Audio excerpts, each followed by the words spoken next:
সবাইকে সংবাদ এক নজরে স্বাগত। সঙ্গে আছি আমি বুশরা জাহানিমা। জুলাই গণঅভ্যুত্থানে ছাত্র জনতার ওপর দমন পীড়ন না চালাতে বাংলাদেশ সেনাবাহিনীকে সতর্ক করা হয়েছিল বলে জানিয়েছেন জাতিসংঘের মানবাধিকার বিষয়ক হাই কমিশনার ভলকার তুর্ক। সম্প্রতি সংবাদ মাধ্যম বিবিসি ওয়ার্ল্ড সার্ভিসের হার্ট টক অনুষ্ঠানে তিনি কথা বলেন।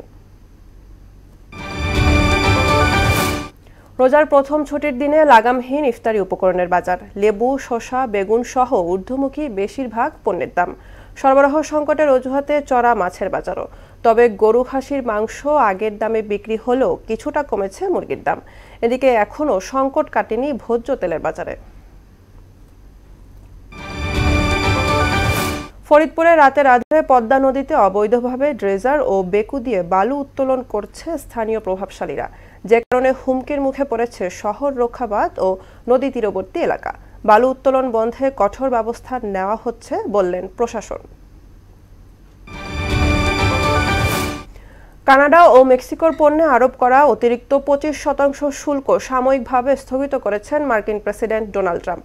এদিকে সিরিয়ায় আসাদ অনুগতদের সঙ্গে সরকারি বাহিনীর ব্যাপক সংঘর্ষে সরকারি বাহিনীর সৈন্যসহ কমপক্ষে 41 জন নিহত হয়েছে। অন্যদিকে গাজায় ড্রোন হামলা চালিয়েছে ইসরায়েল। এরই মধ্যে ধ্বংসস্তূপ থেকে আরও 6 জনের মরদেহ উদ্ধার করা হয়েছে। অবসর ভেঙে চলতি মাসে মালদ্বীপ ও বাংলাদেশের মধ্যকার ম্যাচে ভারতের জার্সিতে মাঠে নামছেন 40 বছর বয়সী সুনীল ছেত্রী। সামাজিক যোগাযোগ মাধ্যম এক্সে দেওয়া এক পোস্টে বিষয়টি নিশ্চিত করেছে ভারতের ফুটবল কর্তৃপক্ষ। 8 মাস আগে আন্তর্জাতিক ফুটবল থেকে অবসরের ঘোষণা দিয়েছিলেন সুনীল ছেত্রী।